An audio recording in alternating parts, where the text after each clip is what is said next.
mínimo capítulo El Profe Camilo, claqueteado.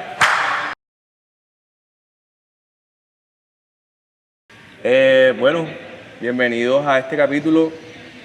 Profe, gracias por aceptar la invitación. Nada, profe, este capítulo, lo que te estaba diciendo ahorita, de hecho el título va a ser el mismo.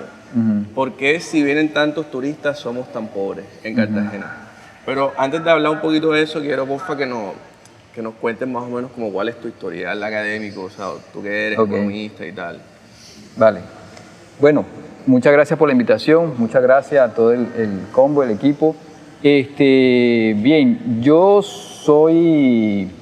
nací en Bogotá, pero pues me he criado en el Caribe desde muy niño, entre Cartagena, Barranquilla y Santa Marta.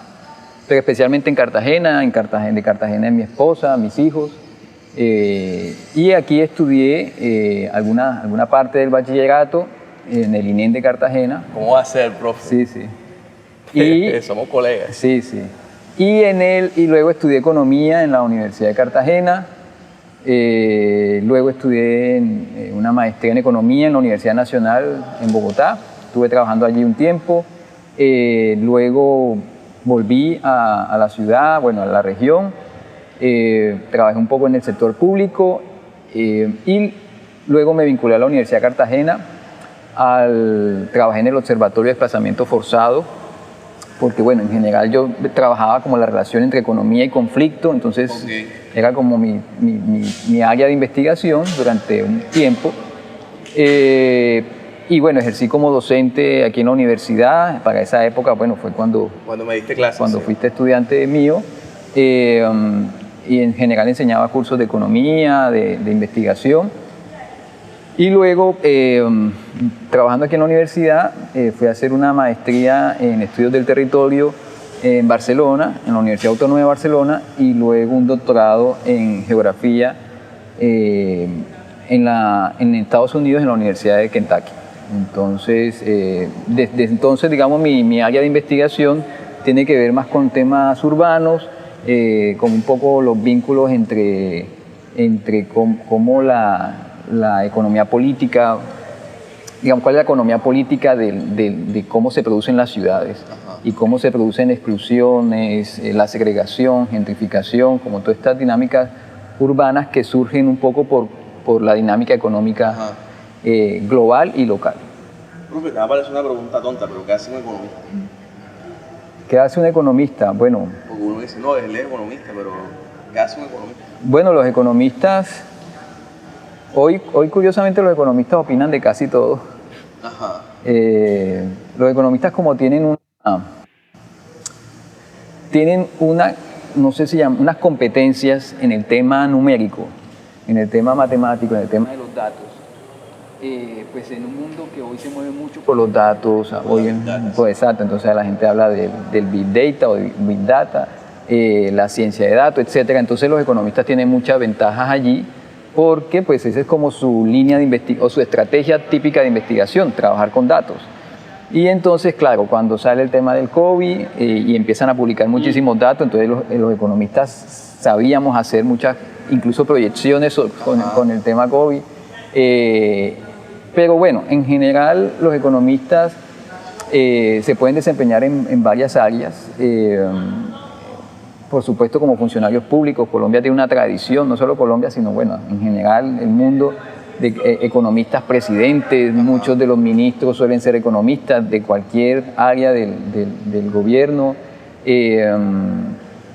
pero también hacen sobre todo investigación.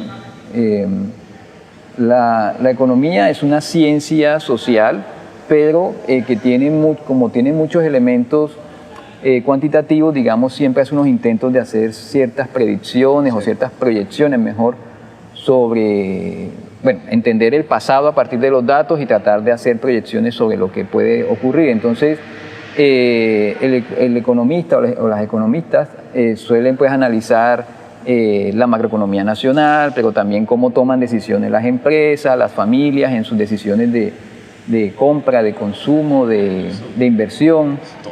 En los últimos meses parece que los economistas al menos los de este lugar del mundo en el que vivimos, se han enfrascado específicamente como en el comportamiento del dólar, ¿no? Con las fluctuaciones, eso, en que está subiendo, ¿no? Y entonces, y ya me parece que para aterrizar un poco más el tema, eso a veces no se habla tanto, pero tiene un impacto muy profundo en nuestra economía cartagenera. Y yo creo que quien puede dar cuenta de esos impactos es... O sea, ¿qué afecta la subida del dólar al cartagenero promedio? Exacto. Bueno, a todos los colombianos o a cualquier persona en el mundo lo afecta el dólar, porque lo que pasa con el dólar, porque el dólar es como la moneda fuerte en el mundo, es la moneda en la que nos entendemos casi todo. Es como, pasa un poco parecido a lo que pasa con el inglés. A veces, ahora que estamos viendo el mundial, uno se pregunta, ¿y en qué idioma se están hablando los jugadores con el árbitro? Y yo asumo que es en inglés, porque no... Claro, o sea, es la moneda de cambio. Exacto. Entonces, lo mismo pasa con el dólar. Y eso significa que las compras que hacemos al resto del mundo las hacemos en dólares, y las ventas que hacemos al resto del mundo nos la pagan en dólares. Entonces, cualquier cosa que consumimos en Colombia, que consumimos en Cartagena, pero que es importada, pues por supuesto se va a ver afectada, o su precio se va a ver afectado por la subida del dólar. Si el dólar sube, los productos que consumimos en el supermercado, donde sea, la cerveza, por ejemplo, debemos esperar que también aumente su precio, no porque haya aumentado el precio de la cerveza en el país que nos las vende, sino porque aumentó, cuando hacemos el cambio, aumentó el precio de la cerveza. Eso por un lado. Pero en el caso específico de Cartagena, el incremento del dólar, y esto es contradictorio, el incremento del dólar es positivo. Porque el incremento del dólar hace que esta ciudad sea visitada, o sea, para los extranjeros, visitar a esta ciudad. Visitable, digamos. Exacto, la hace más barata. Más barata. Comparativamente, ¿no? O sea, relativamente más barata para ellos, no para nosotros, pero para ellos es más barata, porque ellos traen, digamos, cuando antes venían, hace unos meses venían con $1 por el que podían comprar algo que les costaba 3.000 pesos, ahora por ese dólar pueden comprar casi que 2 veces eso que compraban. O sea, si venían con $1 y compraban una cerveza, ahora con $1 les alcanza para 2. Claro. Entonces, eso significa que la ciudad se vuelve más atractiva. Venir a Colombia siendo extranjero, sobre todo viniendo de Estados Unidos, les es mucho más atractivo porque es turismo barato para ellos. Claro. Profe, ¿por qué sube el dólar? El dólar es la interpretación, la forma de entender, de analizarlo es pensar que el dólar es una mercancía más. Entonces, como una cuestión de valor de cambio. El dólar como una mercancía podemos analizarla desde la lógica del mercado. O sea, hay oferta de dólar y demanda de dólar. Entonces, tenemos que pensar qué es lo que hace que la gente ofrezca más dólares o qué es lo que hace que la gente demande más dólares. Y bueno, como cualquier mercancía, cuando sube la demanda de un bien, de esa mercancía, pues el precio de ese bien tiende a subir. Entonces, pensemos, o cuando se reduce la oferta de un bien, pues el precio de ese bien tiende a subir. Entonces vamos a pensar en eso mismo, pero ya con el dólar. ¿Qué está pasando, por ejemplo, en Estados Unidos? En Estados Unidos están subiendo permanentemente, durante el último año han estado subiendo la tasa de interés. La FDA. Exacto, la Reserva Federal ha estado subiendo la tasa de interés, y eso hace que tener dólares sea un poco más difícil. Profe, ¿qué es la tasa de interés? O sea, la tasa de interés es como el precio del dinero. Ok. Cuando tú necesitas dinero, ¿qué tienes que dar a cambio?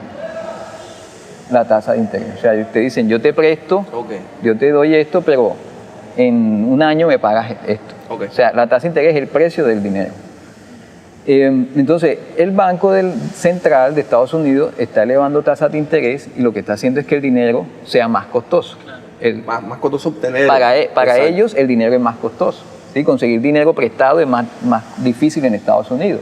Pasar la tarjeta de crédito, la gente dice, no, pero es que está muy costoso. Entonces, eso significa que el dólar, la oferta de dólares está más restringida. Ok. O sea, hay menos dólares en el mercado. Hay menos dólares circulando, mientras cada vez que suba la tasa de interés en Estados Unidos es que hay restricción de dólares circulando. Estados Unidos está haciendo eso para controlar la inflación de ellos, su propia inflación. Entonces, al ellos subir tasas de interés, recogen dólares del mercado, reducen la oferta de dólares en el mercado. Entonces, ahorita dije, cuando disminuye la oferta de una mercancía, sube el precio de esa mercancía. Entonces, por ahí hay un primer elemento para que suba el dólar. ¿Okay? Ahora, por el lado de la demanda. Dije ahorita, cuando sube la demanda de un bien, de una mercancía, sube el precio de esa mercancía. ¿Qué está pasando? Que como hay un ambiente de incertidumbre en el mundo, porque hay una guerra entre Ucrania y Rusia, porque esa misma guerra genera unas restricciones sobre sobre el comercio internacional. Los paquetes de bloqueo y eso. Exactamente, sobre el tema de la electricidad, del gas, etcétera. Y hay una incertidumbre de que de que va a haber una recesión el otro año. Entonces, o sea, una recesión es que deja de crecer la economía no solo deja de crecer, sino que empieza a decrecer sistemáticamente. Okay, o sea, como que se produce menos, se tiene menos dinero. Sí, exacto, se produce menos. Okay. O sea, el nivel de producción empieza a decaer. Entonces, como la gente cree que va a haber una recesión, empieza a buscar las monedas fuertes. O sea, empieza a buscar algo que le asegure que cuando pase todo, digamos, su dinero se devalúa menos. Su dinero haya perdido el menor valor posible. Entonces la gente busca activos que le den esa certeza. Entonces un activo que da esa certeza, por ejemplo, tiene que ver con los minerales, por ejemplo, el oro, ese tipo de cosas. Hay gente que lo que hace es comprar propiedades, por ejemplo. Okay. ¿Sí? Normalmente en épocas de crisis mucha gente tiende a empezar a comprar casas, a construir, a comprar casas aquí en el centro, por ejemplo. Pero es porque la gente está asegurando su dinero. Exacto. O sea, como una manera de protección de la propia gente. Exactamente. Y el dólar también se vuelve también un activo de protección, ¿sí? O sea, es como una forma de refugiarse ante la posible crisis. Entonces, siempre que haya como algún elemento que dé incertidumbre o como una expectativa de riesgo, entonces enseguida la gente sale, o sea, los inversionistas salen a comprar dólares y eso eleva la demanda de dólares y por tanto sube el precio del dólar. Profe, hay una cosa que a mí siempre me ha parecido interesante y es, en Argentina pasó mucho durante la época de los Kirchner, que era como que la campaña política de la derecha era especulación financiera. Entonces había como había como profecías y luego se cumplían las profecías porque creaban como cierto pánico económico y luego el dólar conseguía el precio del... ¿Cómo es posible eso? O sea, ¿cómo es posible que creando una opinión sobre una mercancía uno pueda conseguir un precio final parecido al de la predicción? Claro, porque es que es un elemento que pocas veces se tiene en cuenta y es que en los mercados juega un papel importante las expectativas. O sea, las expectativas sobre lo que creemos que va a pasar. Y hay mucha gente que se hace llamar analista, pero también yo más bien digo como opinadores. Es que empiezan a provocar eso que tú estás diciendo. Y en Colombia en los últimos meses ha habido mucho de eso. O sea, muchos opinadores que empiezan a hacer su análisis y tal del dólar. A esta mañana, por ejemplo, alguien que recogió como varios de esos tweets de hace unos meses. Como una compilación de... Decían, si aprueban la reforma tributaria, el dólar va a subir a 6.000 pesos. Decía uno de estos como que generan que quieren crear ese pánico. Si la ministra de Minas no se va, el dólar va a subir a 6.000 pesos. ¿Qué otros elementos así decían?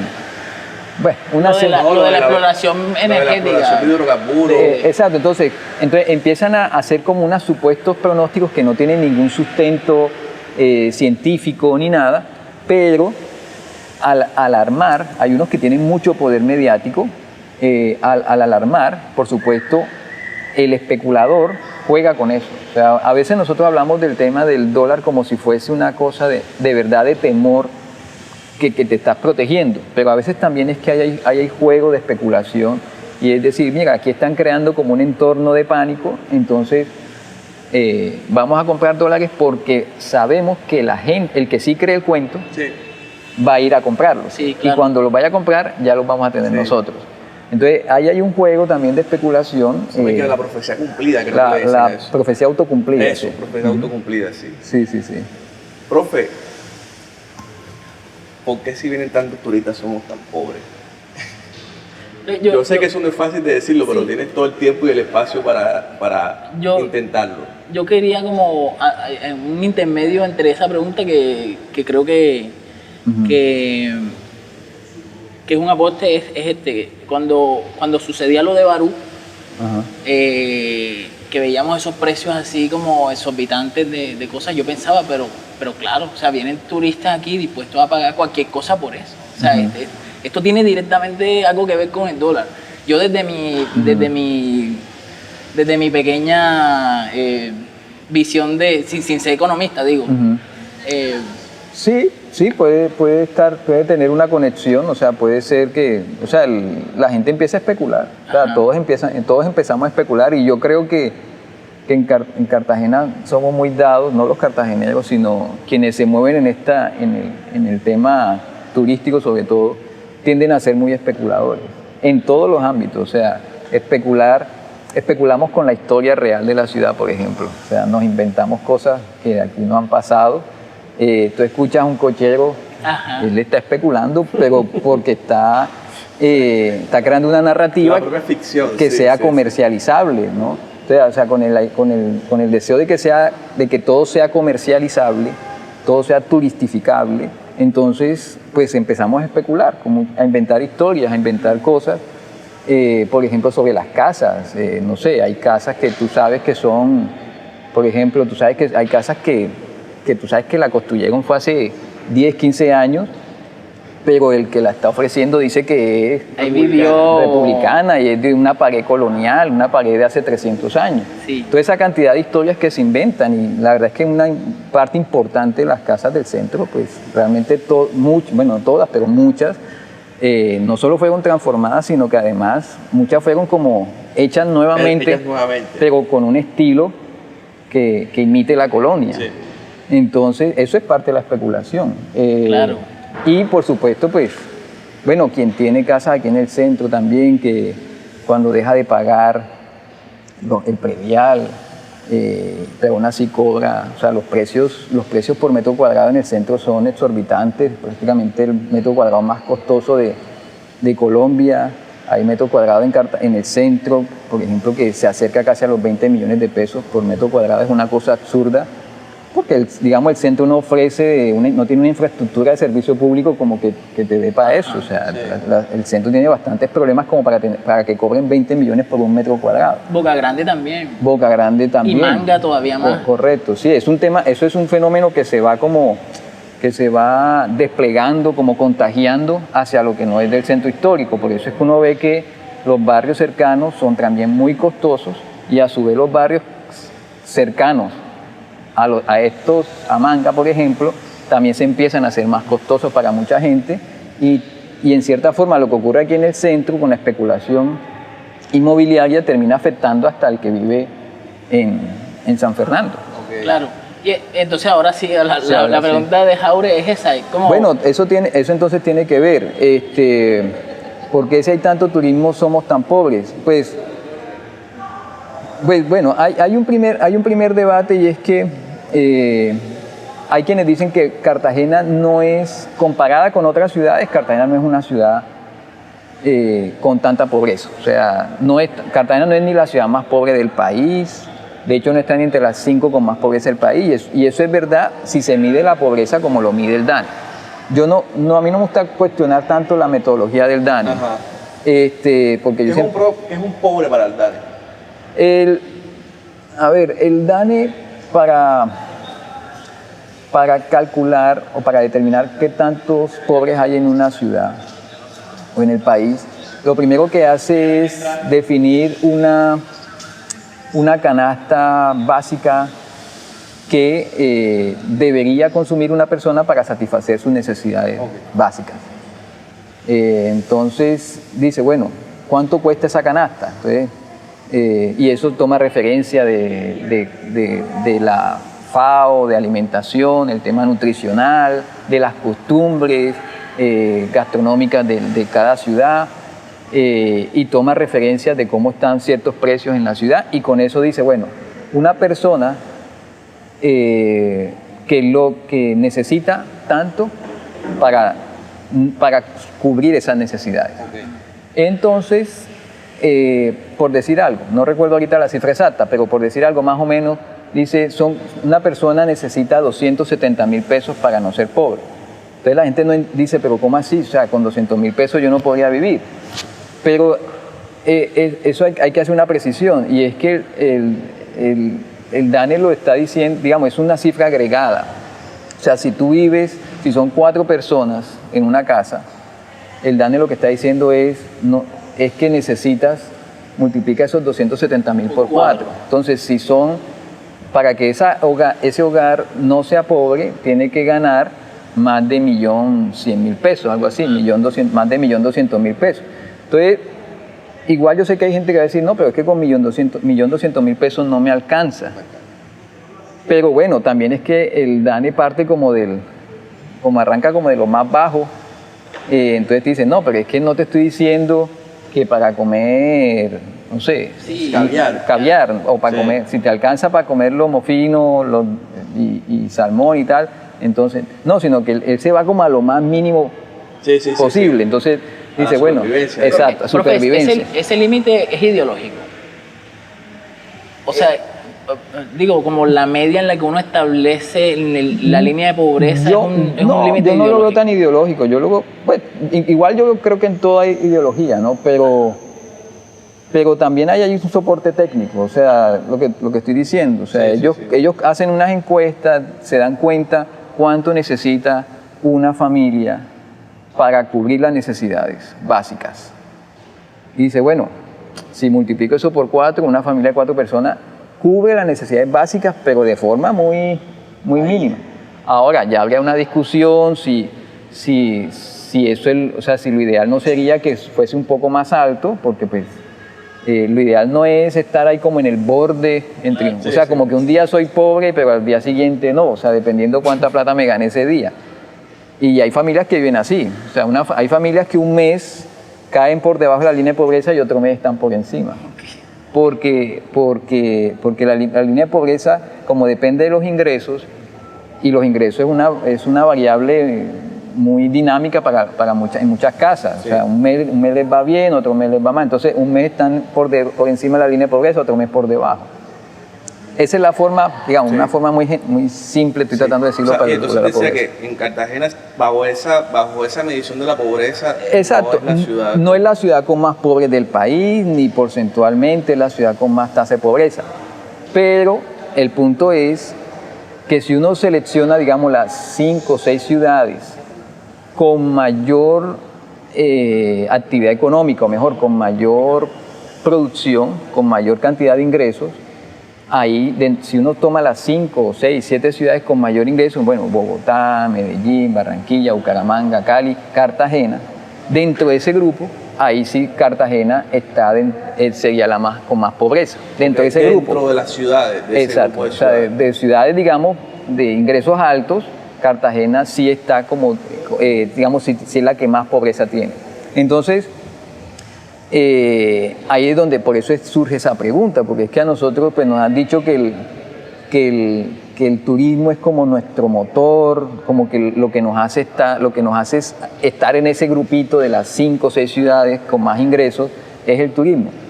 Y ahí surge la contradicción. ¿Cómo podemos tener una tasa de pobreza alta en comparación con ese grupo de ciudades?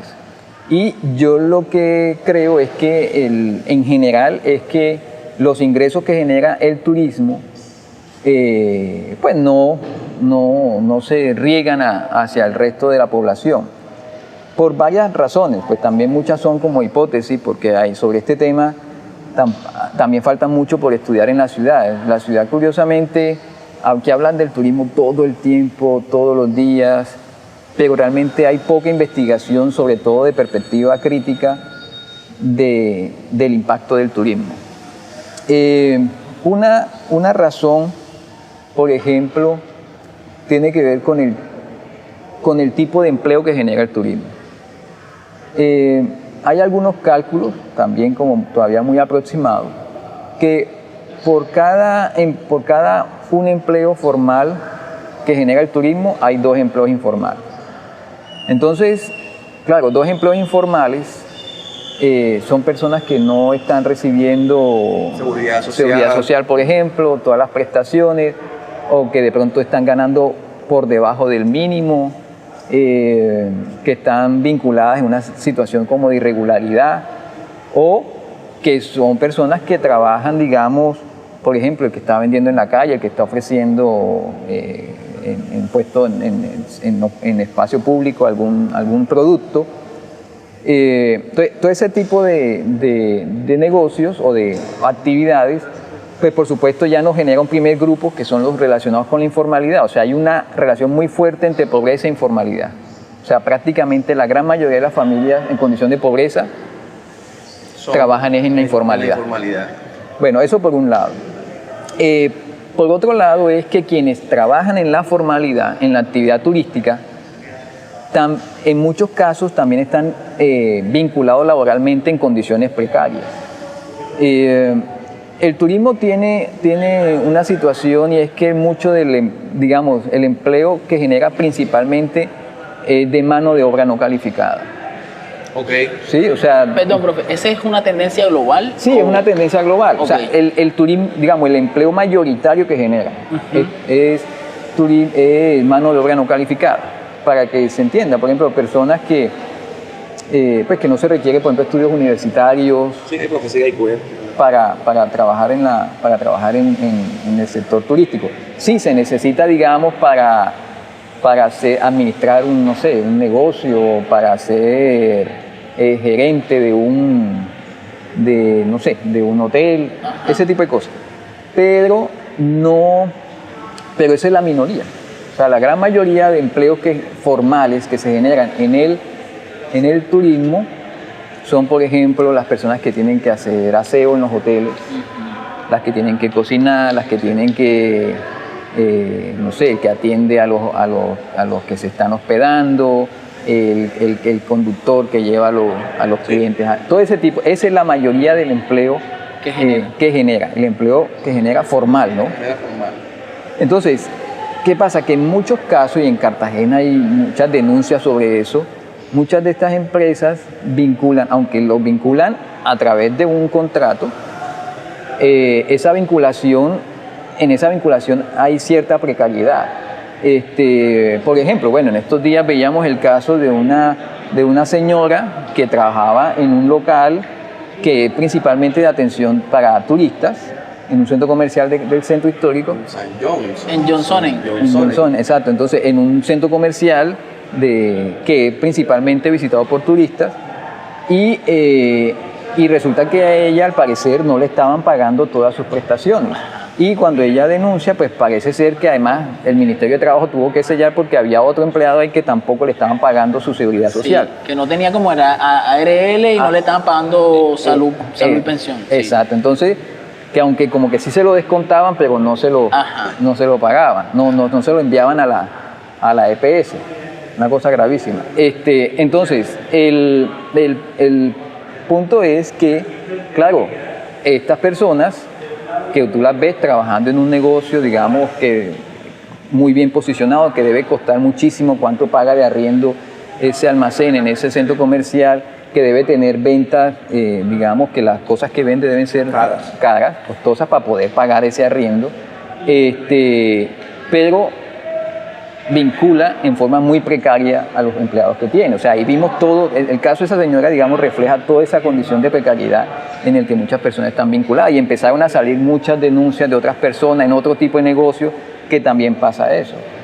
Ahora con la pandemia vi casos, por ejemplo, de personas que, digamos, que antes de pandemia por decir algo, se ganaban el mínimo. Y parece que hay unos negocios que le dijeron, bueno, si quieres mantener el empleo, tienes que trabajar un poquito más. Pero por el mismo mínimo. Y fuera de la ley, además. Exacto, porque deberían pagarle más. Claro. Profe. Entonces, todo eso es lo que yo digo de la precariedad del empleo formal. En general, el empleo formal. Que es en el formal. Yo quería preguntar esto, ¿de algún modo usted cree que existe como una conexión entre esa precariedad y esa no calificación de la mano de obra que requiere el turismo con la poca creación de empresas en el sector también? Estaba viendo en estos días una estadística de cuántas empresas hay creadas en el sector y son como 130 en comparación a las que produce, no sé, Mamonal, que son un montón. Si se supone que esta es una ciudad turística, debíamos estar produciendo muchas más empresas en ese sector y realmente me pareció como muy comparativamente me pareció muy pequeño. No sé si tiene algo que ver, si hay algún tipo de vínculo entre una cosa y otra.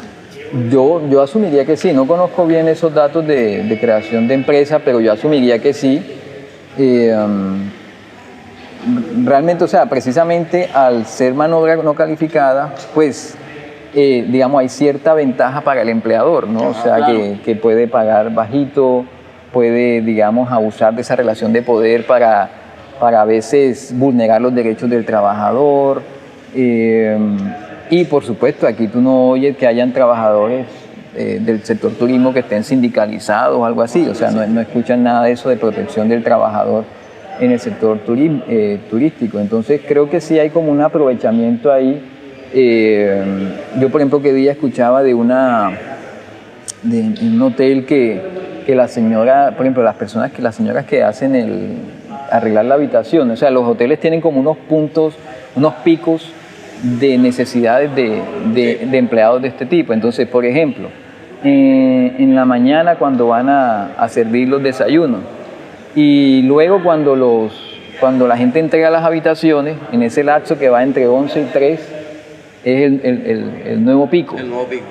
Y luego tal vez como en la cena en algunos casos. Entonces, en esa situación hay muchos casos donde, por ejemplo, las empleadas, digamos, como que agrupan las 8 horas, pero en esos picos. Entonces, digamos, Horario partido. exacto, entonces bien, de 6 a 8 tienes que estar aquí, pero luego de 11 a 3 y luego en la noche, entonces ahí completa las 8 horas. Pero entonces, ¿qué hace esa persona aquí, por ejemplo, si es aquí en el centro, claro, durante esas horas? ¿Dónde descansa? Exactamente, entonces todo eso es precariedad laboral, Claro. que eso de alguna forma sí, las personas están ganando dinero, pero igual implica que son personas que trabajan, formales, informales, en condición posiblemente de pobreza. Otra hipótesis tiene que ver con el tema tributario. Uno tiene que entender, y a veces nos falta ver eso, bueno, eso me faltó de pronto decirlo ahorita. Yo a veces, aquí en Cartagena se habla mucho a veces de algo que llaman las dos ciudades, o sea, las dos Cartagenas. Sí. Entonces, incluso desde la academia se difunde mucho esa idea de que hay una ciudad pujante y una ciudad rezagada. O sea, pues da como la sensación de que una ciudad tiene que alcanzar a la otra, ¿no? Un poco como el relato Medellín y el resto de Colombia, ¿no? Algo así, exacto. Sí. Entonces, entonces como si estuviese, pero a lo que voy es como si estuviese desconectado. O sea, la pujanza de una no tuviese nada que ver con el rezago de la otra. Entonces, esa narrativa tiene el problema y es que justamente invisibiliza que hay una relación de interdependencia entre lo que pasa en una y lo que pasa en otra. O sea, hay un sector que se enriquece, Y el otro se empobrece. ese se empobrece, pero o sea, hay una relación de allí, Claro. o sea, a costa de. A costa de. ¿Sí? Esta señora, la del caso que estábamos hablando, digamos, tal vez sería un poco menos pobre si a ella le hubiesen pagado sus prestaciones a tiempo. Lo que dice la ley no dice que a los 2 años, la ley dice que no, enseguida, al mes, a los 2 meses creo, no sé bien cuánto es el tiempo. Pero ella se empobreció 2 años porque tuvo un bebé, no tenía el tema de la seguridad social resuelta, se quedó sin empleo, etc. Ella se empobreció, pero alguien se quedó con ese dinero. Claro, el dinero está. El dinero está. Claro, porque ella produjo riqueza igual. Exactamente. Entonces, ¿dónde se quedó ese dinero? En la empresa que no le estaba pagando las prestaciones. Entonces, a eso es lo que yo voy de esa conexión. Claro. Mientras estos están acumulando utilidades a costa de empobrecer a otros. O sea, a costa de pagar bajos salarios, a costa de emplear de manera precaria, a costa de emplear informalmente, porque en última, si tú no pagas las prestaciones, pues prácticamente tú tienes un empleo informal ahí. Un empleo informal. Entonces, el segundo caso, digamos, de esa conexión tiene que ver con los impuestos. Y un caso específico es, por ejemplo, el tema del predial. Uno no entiende cómo, si este es el barrio o esta zona, es el centro histórico, es la zona más costosa del país por metro cuadrado, cómo es que nosotros no tenemos digamos, unas arcas fiscales producto del predial que sean mucho más abundantes. Claro. ¿Sí? Y ahí hay varias razones. Una es porque prácticamente la mitad de los predios no pagan el predial. O sea, digamos, si en el centro hay 100 casas, 50 no pagan. 50 no pagan, más o menos, estoy redondeando números, ¿sí? Sí. Pueden ser 40, pues, pero aproximadamente la mitad no paga predial. O sea, si tú no estás pagando predial, estás quitándole al presupuesto de la ciudad recursos que podría usar en reducir la pobreza, en aquellas áreas Claro. empobrecidas. Otra razón, la gente, aunque paga predial, el predial se calcula no sobre el valor comercial del predio, sino sobre el valor catastral del predio. Y aquí hay muchos casos donde eso es muy diferente. Ok. ¿Qué quiere decir valor catastral? El valor catastral en relación es un cálculo que hace, digamos, la oficina de catastro o el Agustín Codazzi, dependiendo, en cada parte es diferente. Hacen un cálculo de más o menos, de acuerdo a la infraestructura cercana, la ubicación, servicio y tal. Dicen, bueno, esta casa catastralmente vale tanto. Y ese valor lo usan para el tema, para calcular cuánto le toca pagar en impuestos. Entonces, es muy diferente al valor comercial, que es a cómo tú vendes la casa. Ok. Eso es como una cosa de mercado, ¿no? Sí, que eso depende del mercado. ¿Cuál es la potencia de aprovechamiento de ese? Eso depende del mercado, Okay. ¿sí? Eso es del mercado, mientras que uno es una decisión de una oficina que evalúa, el otro es un tema de mercado. Okay. Entonces, O sea, la casa como mercancía. exacto, entonces una casa que vale 100 millones, bueno, 100 millones ninguna casa aquí en el centro, pero una casa, digamos, de 1.000 millones, en valor catastral, más o menos, el deber ser es que sea más o menos como unos 700 millones. O sea, siempre es por debajo, siempre es por debajo. Pero, y bueno, así funciona en todo el país, pero aquí hay muchos casos donde el valor catastral no llega ni al 20% El precio real del valor comercial. del valor.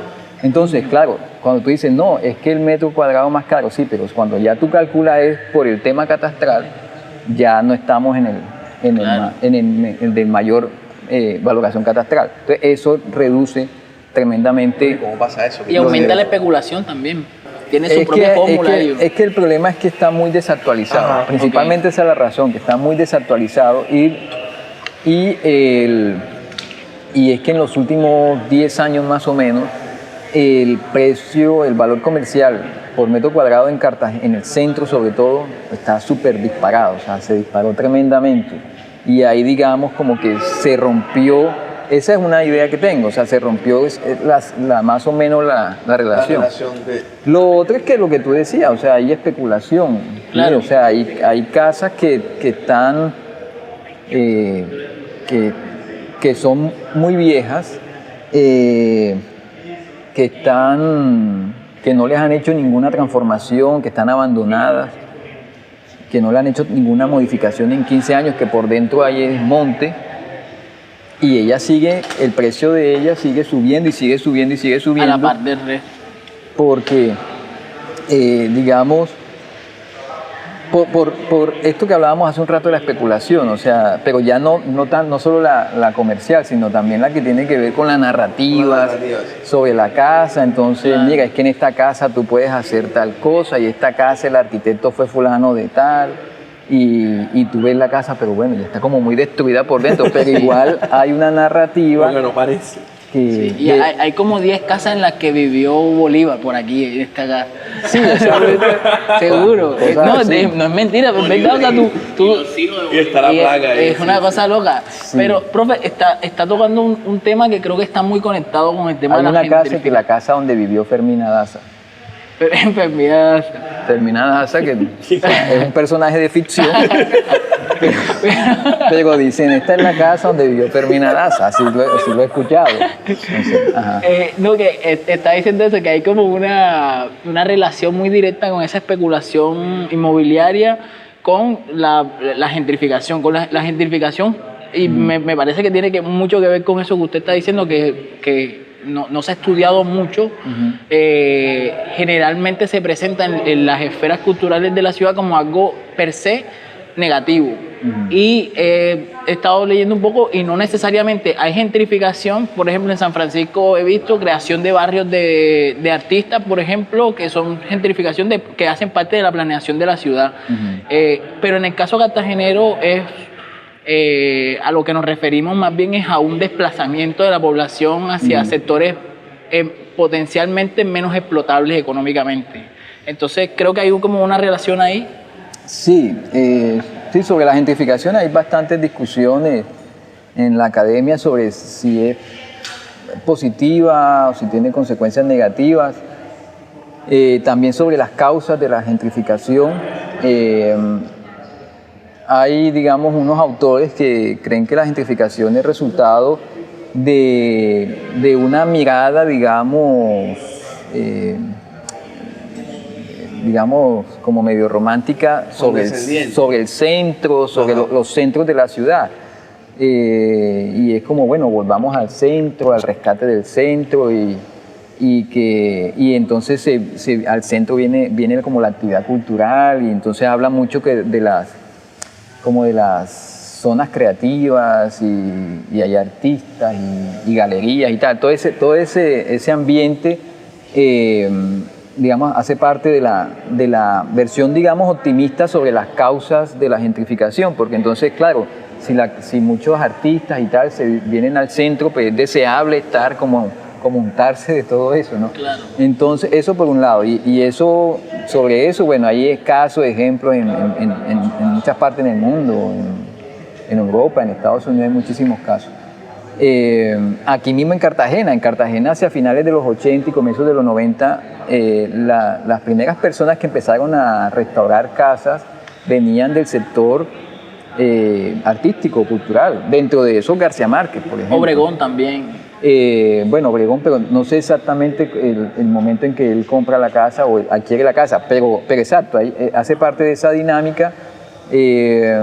Hay pintores, escritores, actores que compran casas en el centro y la restauran. Eso es un primer momento que tiene que ver con esa dinámica, como ese atractivo cultural por estar en el centro, por vivir en los centros de la ciudad. Sí, que pasa en todas las ciudades del mundo. Exacto. Todas las grandes ciudades. Por estar también cerca, digamos, donde está el comercio, por donde encuentras como la mayoría de las cosas.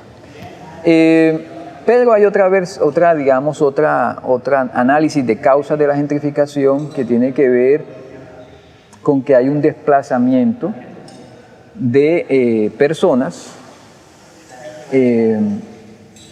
pero no por otras personas con más dinero o por otras personas con mayor con capital cultural, ¿no?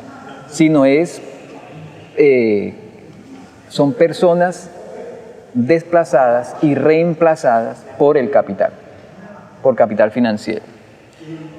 Pero ¿cómo así que el capital llega a reemplazar a una persona? O sea, lo que ocurre es que hay gente, digamos, hay unos intereses inmobiliarios en una zona, y sobre esa zona se empiezan a construir unas narrativas y se hacen unas mejoras, y el Estado hace unas mejoras que hace que el precio de la casa empiece como una espiral hacia arriba. Entonces, lo que hacen muchos inversionistas es comprar las casas cuando están en situación de deterioro, cuando la zona, digamos, está estigmatizada. Por ejemplo, Getsemaní hace unos 25 años más o menos. Entonces, está estigmatizado, se compran casas allí en ese momento de estigmatización a un precio muy bajo y ahora la venden a 10 millones de metros cuadrados, 12 millones de metros cuadrados.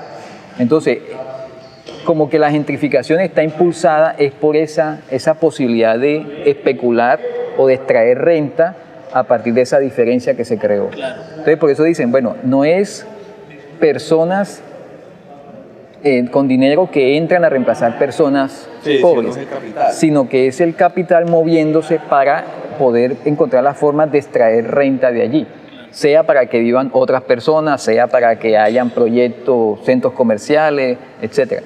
Y Cartagena da muchas pistas de eso en lo que está pasando recientemente. En el censo del 2005, en el centro había algo así como 13.000 personas. El centro, hablo del centro, San Diego, Matuna y Getsemaní. Okay.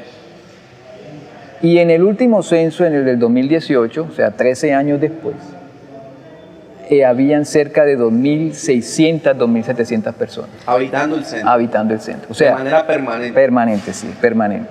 O sea, estamos hablando de que desaparecieron del centro. Más del 80%. Más del 80%, como 10.000 personas. Eso es, si uno compara eso con todos los censos que se han hecho en el centro, incluso desde la colonia, nunca en el centro había vivido tan poca gente.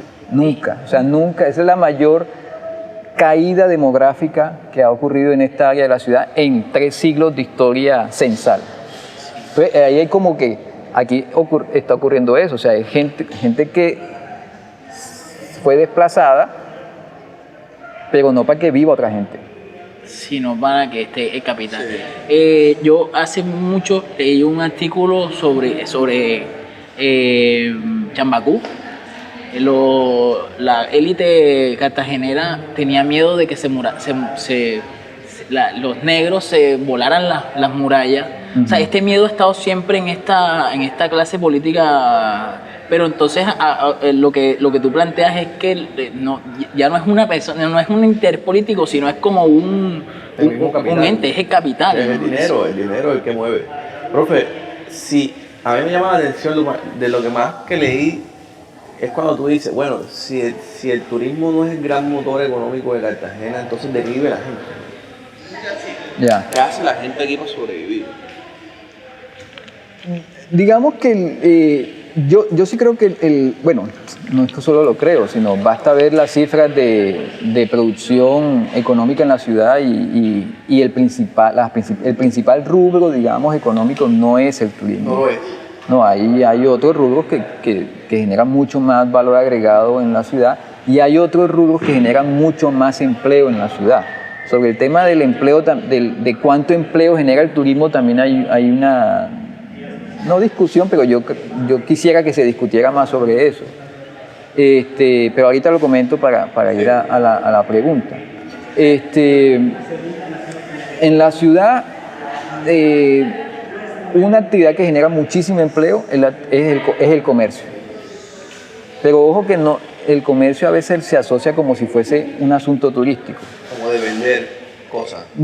No, bueno, pero para el turismo. Ok, o sea, el comercio es servicio del turismo. Prácticamente el 20% de los empleos en Cartagena, empleos formales e informales, el 20% son empleos de comercio. De gente que vende cosas. De gente que vende cosas o gente que trabaja en un puesto de algo o en un supermercado o en una tienda. Ahora bien, ese 20% de empleados, ¿en qué? O sea, son comercios, pero ¿de qué? O sea, ¿dedicados a qué actividad? Es actividad turística y no lo tenemos preciso, pero sabemos que no tienen por qué, ese 20% no tiene por qué pertenecer todo a turismo. De hecho, creo que es la minoría, porque, recuerda, ahí entra la tienda de barrio, ahí entran hasta los talleres de carro. O sea, el que te repara el mofle, eso entra ahí. Claro. Entra porque la categoría se llama comercio y reparación de vehículos. Ahí es una gran categoría que se llama así. Sí, reparación de vehículos. Exacto, entonces en las cuentas de empleo turístico entra el que te arregla el mofle.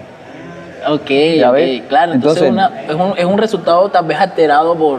Sí, sí, exacto. El punto es que no tenemos los datos precisos. Ajá. Es difícil sacar los datos precisos de cuánto empleo genera el turismo. Entonces, pero también sabemos, y eso deberían reconocerlo, quienes hablan de cuánto empleo genera el turismo, deberían reconocer que hay ahí un montón de gente que no tiene nada que ver con turismo.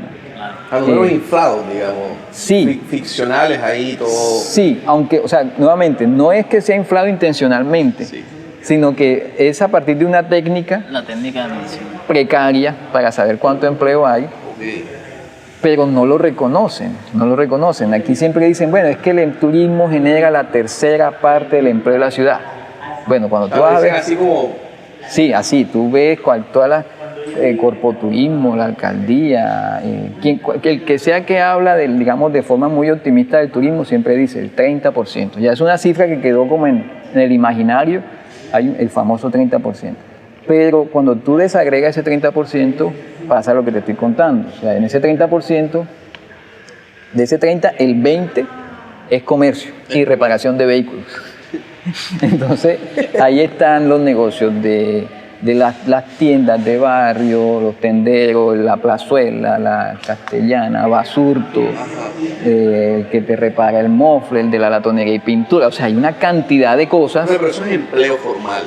O entra el informal. Entra ahí. el informal también ahí. Dentro de ese grupo entra el informal. Dentro de ese 20% entraría el informal. Exacto. Y el otro 10 es hoteles, restaurantes y bares.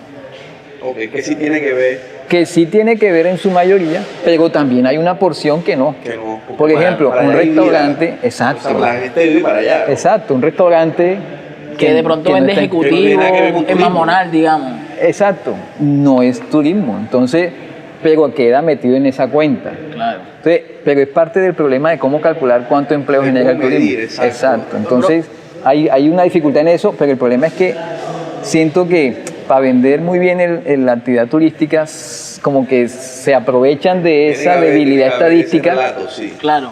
y para decir el 30% del empleo. lo Eso genera. le iba a decir que lo obsoleto de la técnica de medición también tiene que ver con la posibilidad de vender la ciudad como un destino turístico, como un destino que además que reditúa esa apuesta que ha hecho de ciudad. Sí, podría ser, pero es un problema que hay en el país. O sea, En general. Ok. Sí, o sea, en Colombia así calculan cuántos empleos genera el turismo.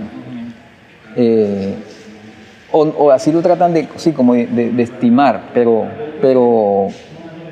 pues pesa mucho en Cartagena eso porque en Cartagena hay mucha gente trabajando en el sector comercial que no está relacionada con lo turístico. Claro. Otro sector que genera mucho empleo es la construcción, el sector transporte, pero ahí está formal e informal. Formal e informal. O sea, ahí está alguien que se dedica al mototaxismo, entra ahí dentro de ese No, sector pero de entonces, transporte. ¿cuál es el número de formalidad real en Cartagena? O sea, de la gente que trabaja en Cartagena, ¿cuánto es informal? Más o menos. Entiendo que es cerca entre 55 y 60%. Está pero es una vaina fallida, ¿no? Sí, o sea, estamos hablando de que casi que de cada 10 empleos, 6 Seis son informales. son informales. Y yo tengo una pregunta con respecto a, o sea, el empleo informal, ¿cómo paga impuestos? Pues? O sea, si alguien informalmente genera un ingreso bastante alto mensual, ¿cómo tributa eso a final de año? Por ejemplo, una declaración, o por ejemplo los que no declaran, los problemas que a veces hay con las tiendas de barrio que pueden decir en su declaración que vendieron tanto aunque hayan vendido mucho más. O sea, que no hay un control, por ejemplo ahora con esta cuestión de la facturación electrónica, que hay como un control más preciso de lo que se vende, cómo se mueve el dinero.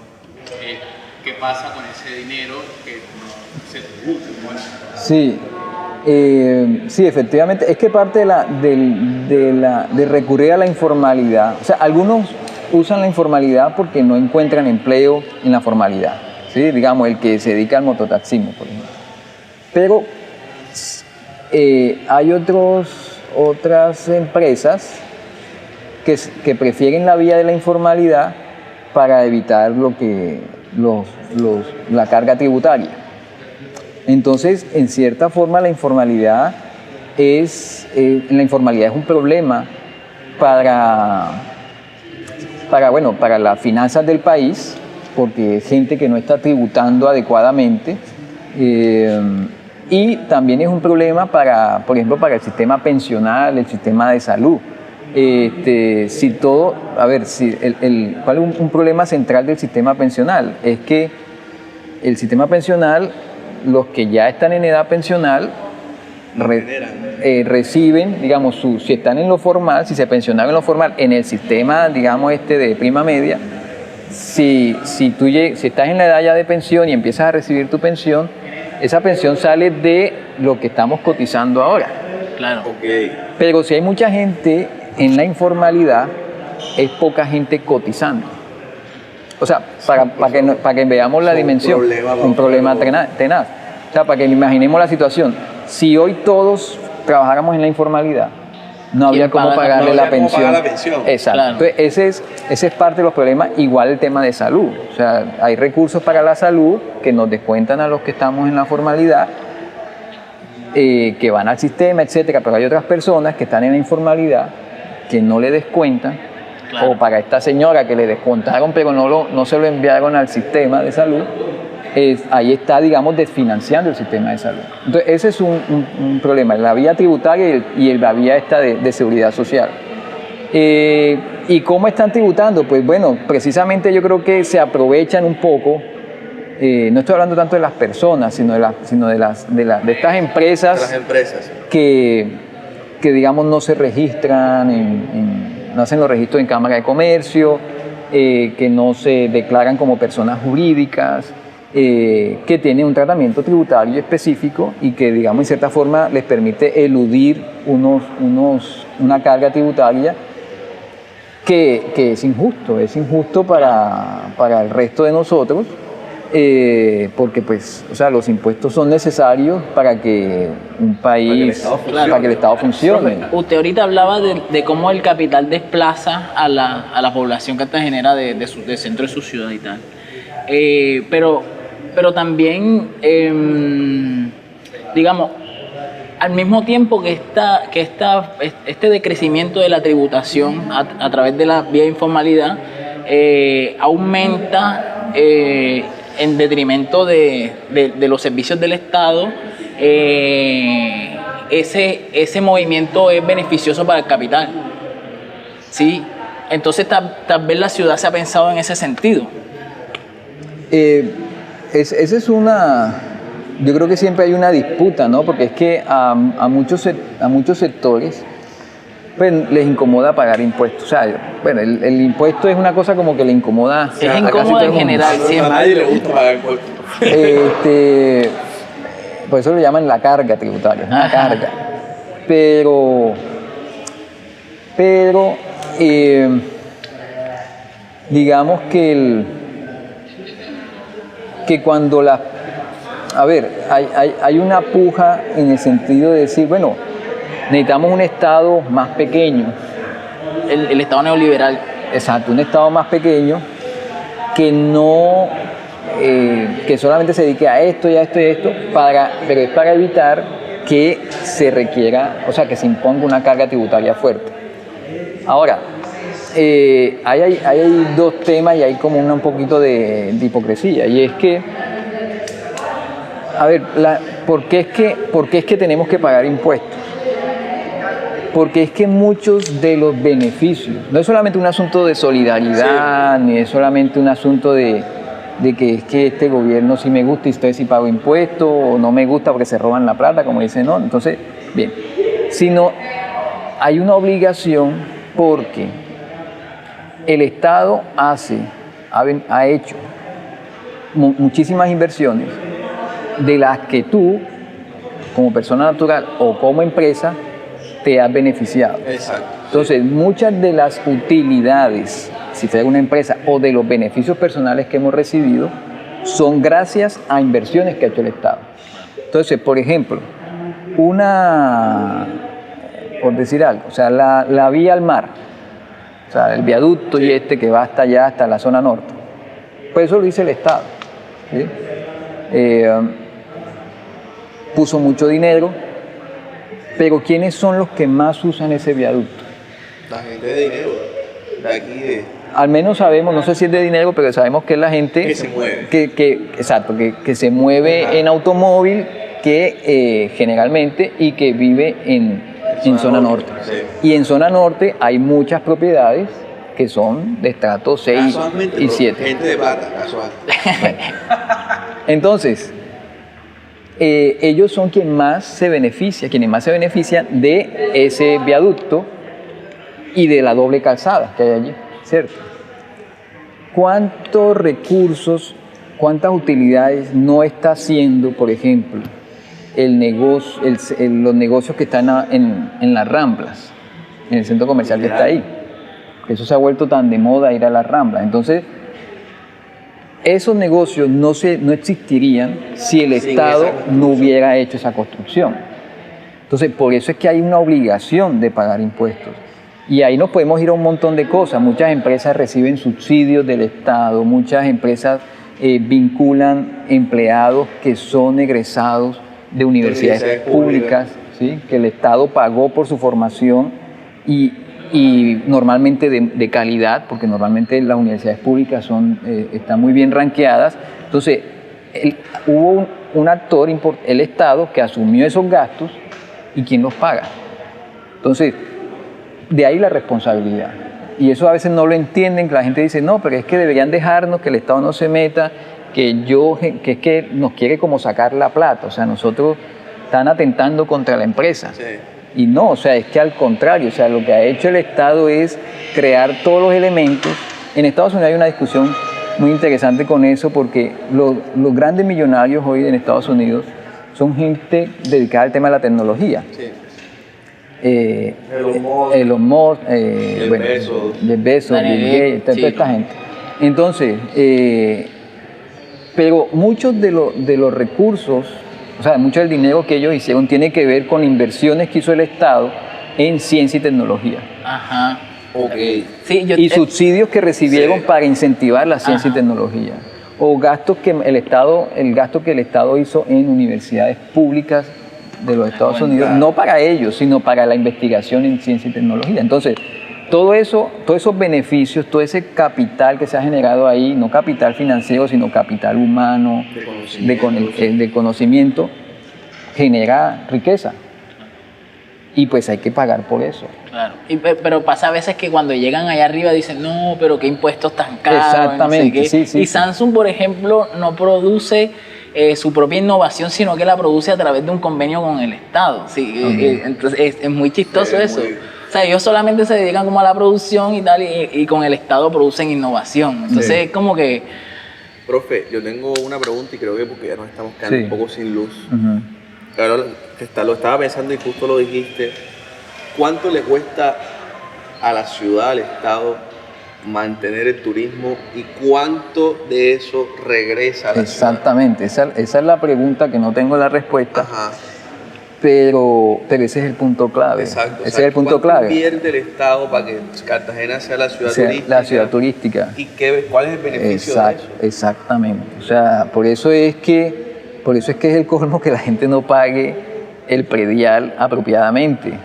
Claro. Por eso es que es el colmo que la gente eluda impuestos y evade impuestos. Porque el Estado hace una inversión permanente en mantener este centro. Bueno, yo sé que hay gente crítica sobre el estado, las condiciones de infraestructura del centro, pero bueno, el resto de la ciudad está en peor condición. Sí.